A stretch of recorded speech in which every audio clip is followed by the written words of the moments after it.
Here we go. Welcome back to A Celtic State of Mind, and I'm sorry for any slight delay in myself and Ian coming on live. Technical issues, Ian. This is what happens when you try and set up a stream between Dalkeith, New Zealand, and Hungary. But that shows you the intercontinental aspect of Celtic Football Club. How are you, my friend? I'm good. How are you? Good to be here again. Very good. I'm very good. It's always an absolute pleasure. And today we were visited in the studio by young Jamie Tierney, who came along with his mum and dad, and they were picking up some items that have been very generously given to us and donated by Celtic fans for a big fundraising ball, which is going to be taking place in October. So it was great to see the wee fella, and obviously the amount of work that people are doing and getting stuff from all over the world to A Celtic State of Mind is much appreciated by the family. I can tell you that firsthand. Now, Kevin McCluskey is going to be joining us. This is Motherwell versus Celtic. This is the pre-match bulletin, and hopefully we're going to be listening to Kevin loud and clear. Kevin McCluskey. We're getting a wee echo from you, mate, unfortunately. We'll come back to Kev.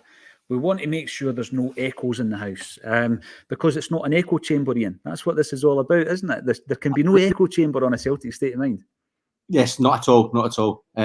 So yeah, the team news today. I thought I see Scales and Lagerbielke have retained their starting spot. I thought Nat Phillips might have got a shout, considering Lagerbielke.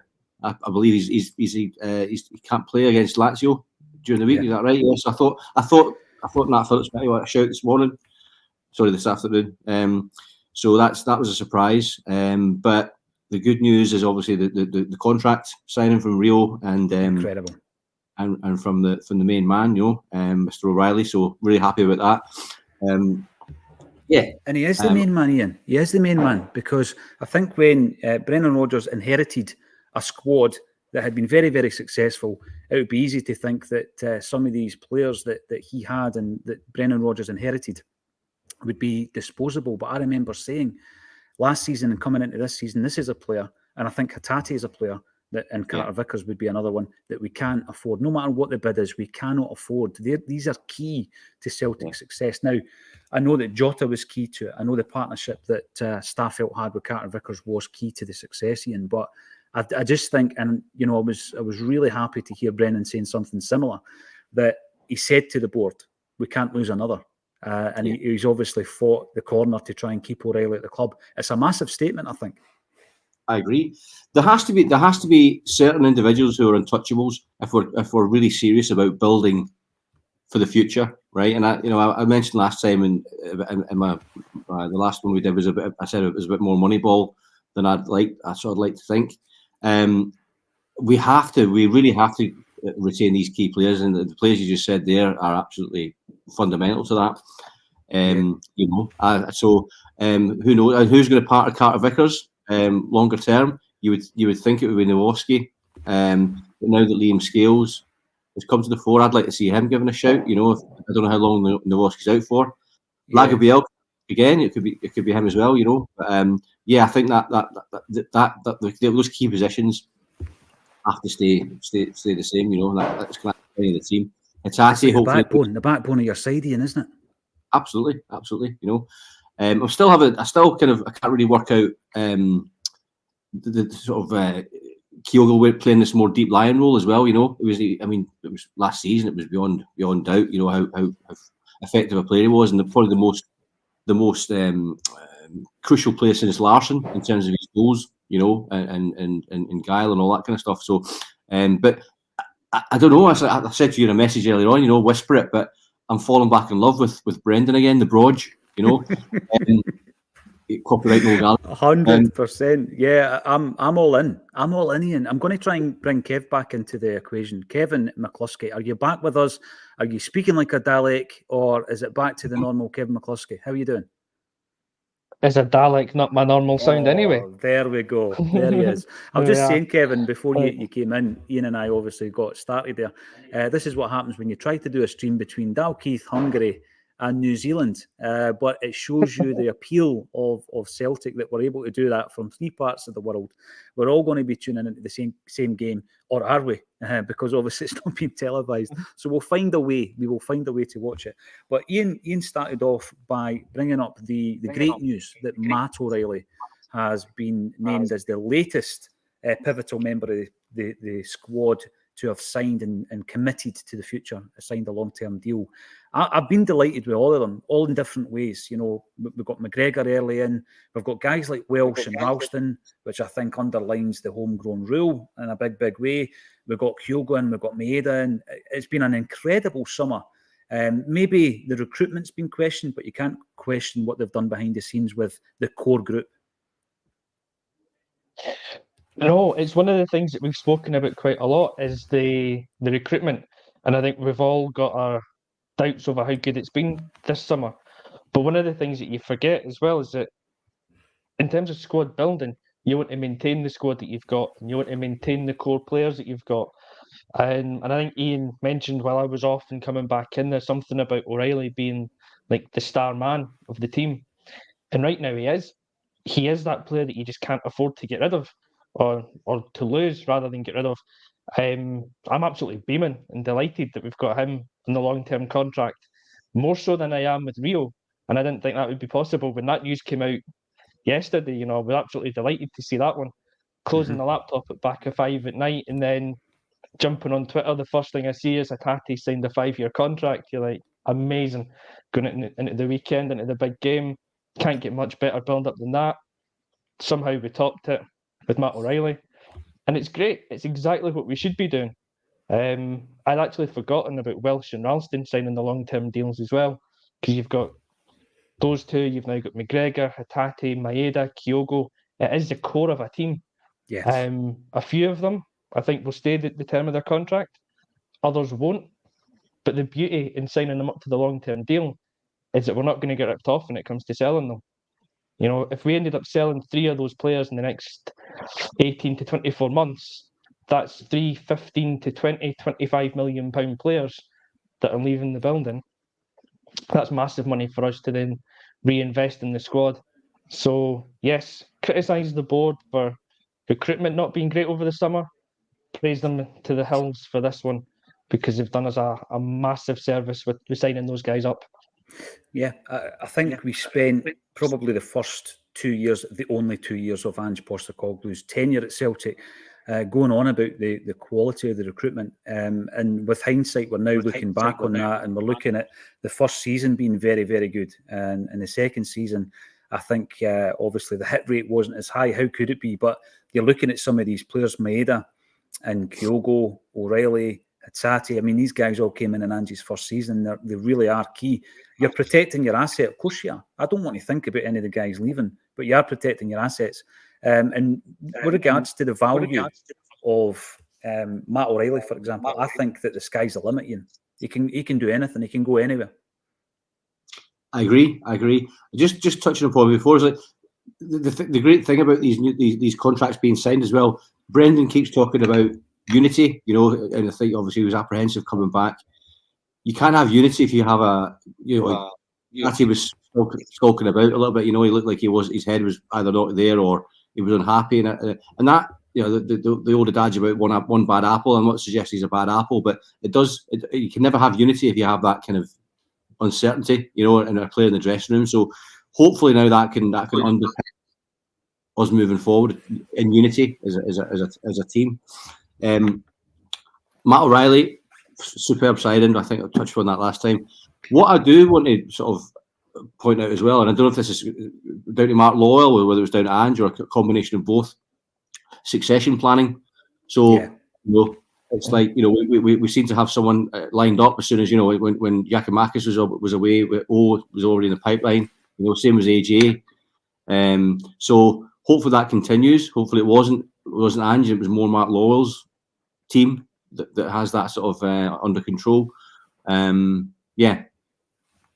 You're talking about unity. I always remember back to Brendan's first time at the club, and he spoke about the Holy Trinity of being the management, the players and the fans, and he definitely got it.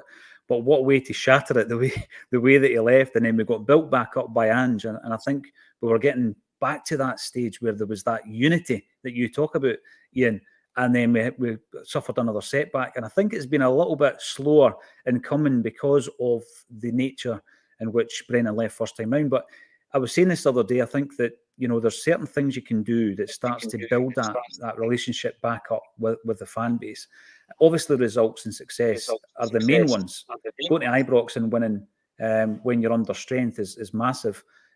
Helping out wee pitch invaders at Livingston is another way of doing it.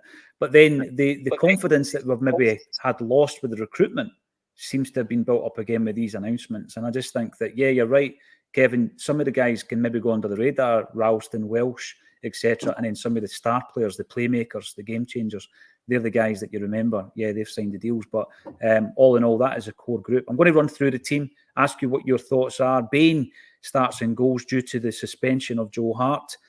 Johnston, Lagerbielke, Scales and Taylor make up the back four with McGregor, O'Reilly and Hatate. All three of those guys committing their futures to Celtic, making up the midfield with Yang, Maeda and Kyogo. So at the back then, some people might say there was no question about the goalie. We asked the question anyway last week. Kev, I'll come to you first. I probably gave the argument for playing Siegrist. Others said, what is the point when Bain is clearly the backup? He's the Champions League goalkeeper as well that's been registered. Why would you play Siegrist? And my idea with that was, let's make sure all the goalkeepers have got game time, basically, because Siegrist has played 2 games in over a year now at Celtic. But Bain gets the gloves, and there's a comment coming through, not to be negative, but there is a comment coming through from Green Lichty. Bain gives me the fear, but hopefully the boys will get the job done. Is that unfair on Bain? No. So it gives you the fear as well? He does. He does. And he always has, to a degree.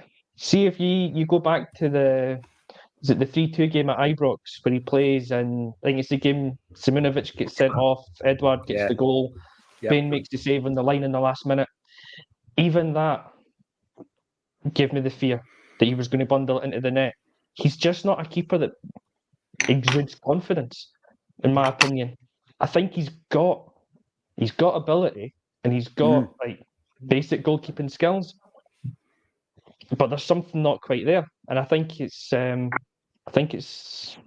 concentration, mentality. He just doesn't seem to have it. For me, he's never going to be a number one keeper, and I think that's what gets me. That when he comes in, he's always coming in as number 2. He's always coming in after such a long absence of being in the team. That it's kind of like being a centre forward that needs 3 or 4 games to get into his stride before he starts scoring. As a keeper, you don't get that, and I feel he's probably the kind of keeper that maybe does need that. So I do get a bit of the fear when he's in there. But that said, he did his job last week when he came on. I don't think he had too much to do. He dealt with most of it pretty well. In fact, with one incident where kind of gets caught in the ball with a back pass or trying to play it out. But for me, he's the keeper that has to play today. I don't really see the point in putting Siegrist in for this game when you know that he's not in the Champions League squad. He is the third choice. So if Bain's your second choice, you have to have the faith in him that he can play one game and not mess it up royally. See, the thing with Bain as well, I don't want to go in studs up. I certainly don't want to be negative about any of the Celtic players. I think we're in a good vein of form. Great news on Hatate and O'Reilly. To add to that, we're going into this game confident, but with the knowledge and the realisation that we're up against a team that's very well drilled, who, they've lost the last couple of games in the league, but since Kettlewell's come in, he's had a 60% win rate at Motherwell, which is excellent over a 25-game period. He's done really, really well as a manager. Talks really well, seems really balanced himself. I think Bain, Ian, if he was playing for any other club in Scotland, would probably thrive. I think he does have the qualities, shot-stopping qualities. He can play with the ball at his feet. But every so often, it just seems to be a lack of concentration. I remember one time in the pandemic season in Europe, there was a howler there. Last season, Easter Road, there was a howler there. Listen, I've seen Boric with a howler at Easter Road. It can happen to the best of them. But I think there comes a point, I totally take Kevin's view on the goalie situation, and obviously it's the right one, because Brendan's chosen him, so of course it's the right one. I was just a bit concerned about not having game time in Seagrist in case there was a crisis at some point in the Champions League. But Bain, to get to this stage of his career and still be at Celtic and be trusted by the following managers, Neil Lennon, Brendan Rodgers, Ange Postecoglou, and Brendan Rodgers a second time. I mean, not one of them has got rid of him. He was actually handed a new deal last year, kind of went under the radar. He must have something. Did you? It reminds me of. I was reading something before. Man City won the Champions League. Apparently, was it Scott Carson, reserve keeper or third goalkeeper? Apparently, he was the linchpin in terms of inside the dressing room. He'd been there and done it, and he was that sort of glue that bound the team together backstage. Mm-hmm. I think Bain has a similar impact. I think you can sort of see that. You know, he seems like a good guy. I keep saying, I said this in the last podcast, good guy.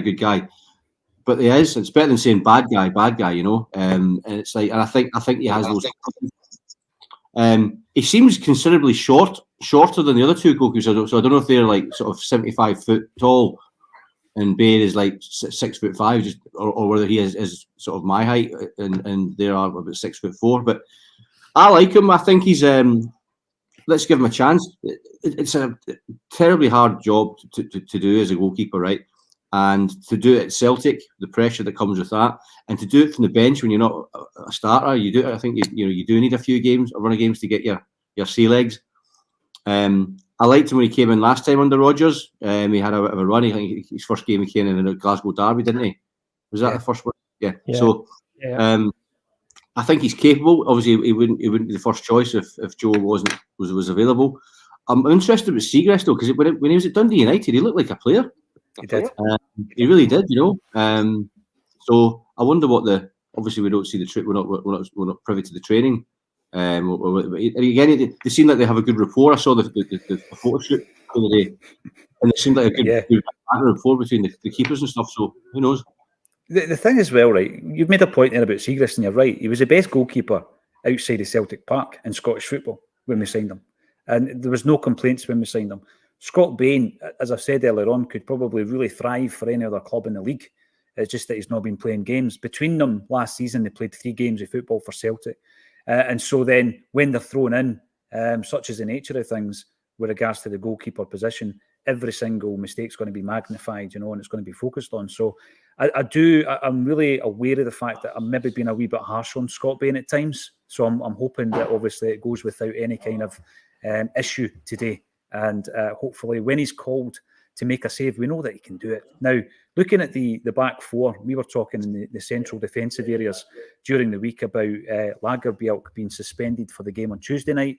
Why would you play him today? And obviously Phillips is fit because he's on the bench. Were you surprised that Phillips didn't start today, Kevin? Yes and no. Yes, with Lazio coming up in mind in midweek, you'd want to get as many minutes in him as you can and build up the partnership with Scales. So probably I would have been looking for him to start and maybe play the first hour, because I don't know how fit he is. If he is just coming back from another injury, you don't want to throw him straight back in and risk him again. So with such a big game coming up in midweek, so I think he'll get minutes today. I would be very surprised if he doesn't. More surprised if he doesn't get minutes than with him not starting. Put it that way. But I would probably have started him, give him an hour, get Lagerbielke on for the final 30 to rest him up, and also show the confidence and trust in him, because long term, until we get everyone back from injuries, Lagerbielke and Scales is the partnership. So ideally, you don't want to break it up until it's absolutely necessary. Yeah, you're right. And by the way, apologies for my background. It's a little bit different than you're used to. I'll be back in the normal place at halftime for the halftime bulletin. Hopefully we'll be talking about a scintillating performance by Celtic. During the week, Ian, I said that, you know, it may well be that the team that starts against Lazio could be the team that finishes at Fir Park.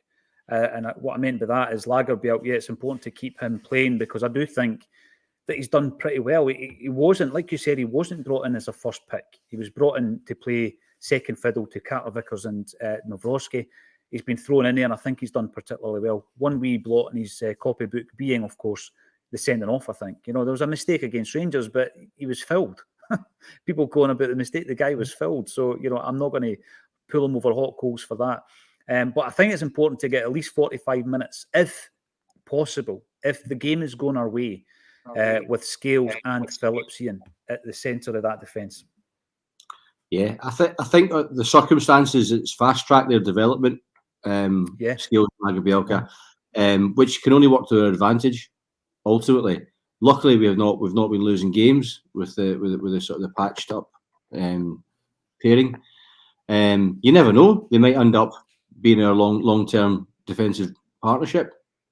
So, but I think you're right. I think Nat Phillips has to get on at some point because he's going to be playing. So I think if we're comfortable after going to the second half, I think he'll probably get the second half. But who knows? We can't really sort of guess what Brendan is going to do. Hopefully it works out well and we get some minutes in Nat Phillips' legs. Definitely. People going about his Champions League experience, I do think that's important. I really do, because that's why I was surprised, I think, that Palma was thrown in against Feyenoord, not only for his first start, but, in the Champions League. Talk about a baptism of fire. By the way, I think that probably will bode well for him in the future, to be fair. He's not playing today, but we'll be talking about who is playing in that position. Before we do that, though, the fullbacks, Kevin McCluskey, massive amount of focus on the fullbacks under Ange Postecoglou, because he implemented a different shape using the inverted fullbacks.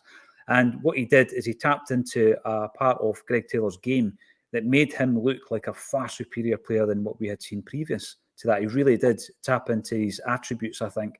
Got off to a slow start this season, but he seems to be back to normal, back to his best.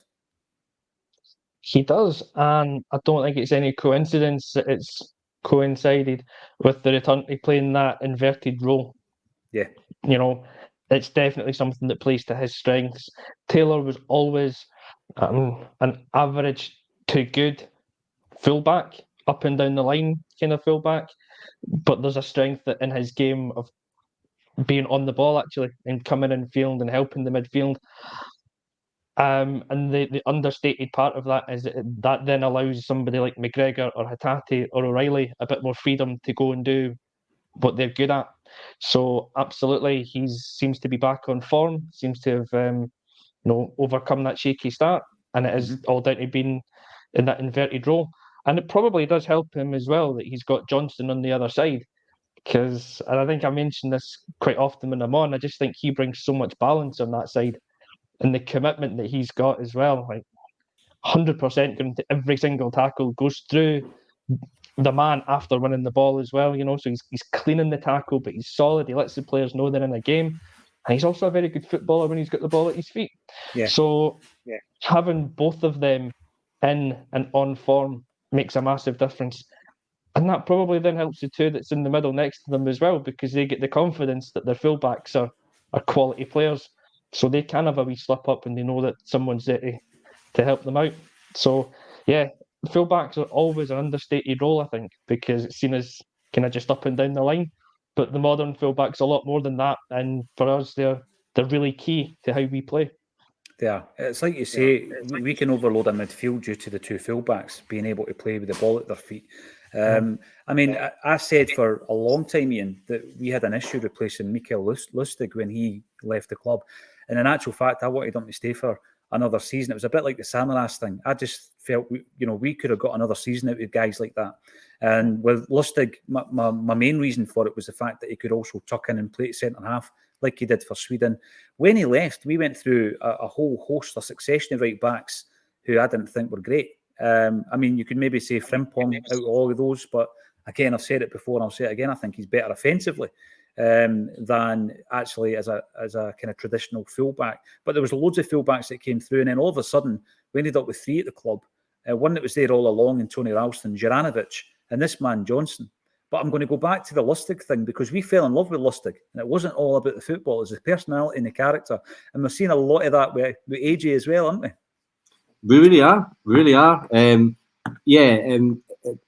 Last week there was I didn't actually see it when Jerry said about the crowd shouting out, because we were always used to like man on, but when the crowd shouted for him to leave it, and then he applauded the crowd, it's a throwback to the 70s, isn't it? Or 80s, that kind of interaction with the fans, which is brilliant, And again, I kept saying this in the last week as well. Good guy. Far better to have a good guy than a not a good guy, And it's like he seems to get Celtic, and he is very Lustig-esque. I don't know whether he's going to look for a policeman's hat next time he scores, But you love that. These are the things we talk about, These are the things that Totally. the things that you daydream doing yourself, if we ever good enough to play for the team, So we need characters, but as you said before as well, some player, he's a really good footballer. He backs it up. I think Celtic fans, I can't speak for any fan base, even Celtic fan base. I can only speak for myself. But I don't know how other fans view players, but I think we've always really gravitated towards a player like Charlie Tully because he was cheeky Charlie and he had that personality about him. And then you come right through. We love Jinky Johnson, not just for his ability, but because he was this guy that, anything could happen. And that was off the park as well. We move into, the 80s with Charlie Nicholas. We love Charlie. We love Frank McAvenny. We love a character, Paddy McCourt. And there's a cult element to the likes of Lustig. And now Alistair Johnson seems to be that type of player as well. So I think that when we look at Johnson and we look at his ability, I think he can compound that with the appreciation that he gets from the fan base as well. Midfield, Kevin, I think actually it's a strong, and I know people might say, our defence was the strongest part of the team over the last 2 years. When I look at the midfield, what we are starting with today, those three men for me are your three midfielders every single week. It's been unfortunate for Hatate because of the injuries and also a bit of a loss of form. Maybe adapting to the new gaffer. I said the other day there, maybe I had more freedom under Ange to go and just be a footballer rather than trying to do the defensive side of it. Cut through the defence, playmaker, game changer. And he's maybe getting elements of his game focused on by Brendan Rodgers. But for me, looking at that midfield, that's a strong midfield. I'm looking forward to seeing the two new guys. And hopefully there's a bit of baggage getting lifted, a bit of weight getting lifted off the likes of Rio Hatate's shoulders as well, Kev. Yeah, hopefully. I mean, signing a long-term deal is something that's going to shut everyone up that said, that he was a disruptive influence and that he was working his ticket and trying to get out the door. So hopefully Where's all the body language experts this morning, Kev? I don't know. They've all crawled back under the rocks probably from where they came. But yeah, everyone is so when they see that there's something negative going on. But the biggest body language that you've seen from Rio recently was when he lifted his right hand, with his pen in his hand to sign that contract yesterday. That's all I'm interested in. That's the positive movements there. So yeah, things like that must affect the players as well. So they must hear all this nonsense that goes on from people that don't really know anything inside the club. So hopefully it does free him up to play a little bit better and be the player that we know he can be. And the only reason he hasn't really so far this season is injuries. He picked up that injury against Aberdeen. It derailed the start of his season. He's working his way back. We know from last season it takes him a few games to get up to speed again. But, oh man, Hatate on form is the best midfielder in Scotland, I think, as an attacking force. McGregor's the best number 6 in Scotland, and O'Reilly's probably the best number 8/10/6, whatever you want him to be in Scotland. He's an unbelievable talent. If all those three are fit, that midfield picks itself. And the beauty is you've got guys like Iwata, Home, Bernardo as well, who we've not seen much of, that are waiting in the wings to come on if things don't go well or if we need to freshen it up. There's talent behind them as well. So Ian mentioned it before, it's that progression planning, I think is what you'd said, I can't remember, sorry. But it is, if one of them drops out, there's actually a ready-made replacement there, and the standard doesn't drop that much at the moment. So, yeah, it's a great midfield, and if they're on form, it's a joy to watch them all play. And hopefully they are today.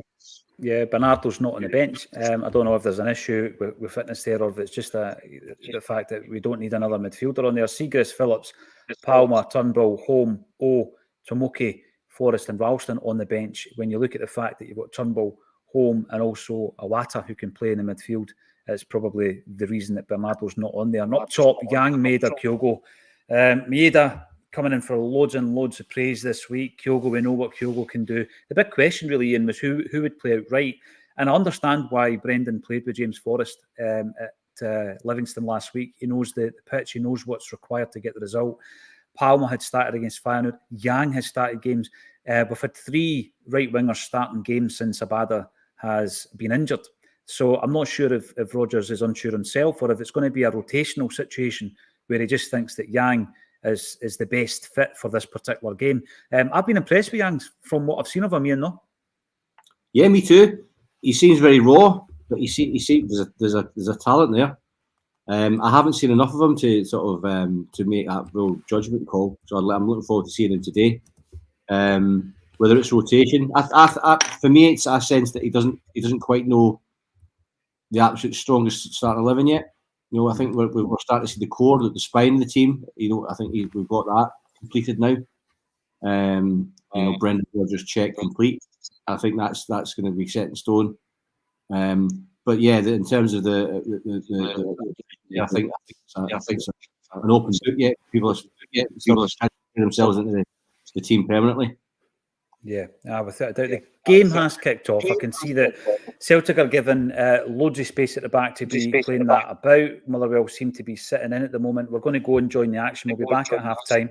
And Scott Baines had his first touch of the ball as well with his feet. We'll be back at half-time, hopefully, to talk about Celtic, a performance where we're a goal or 2 up. Let's join the action. Thank you, everybody, for getting involved. And thank you to Ian Conroy and to Kevin McCluskey for joining me on A Celtic State of Mind.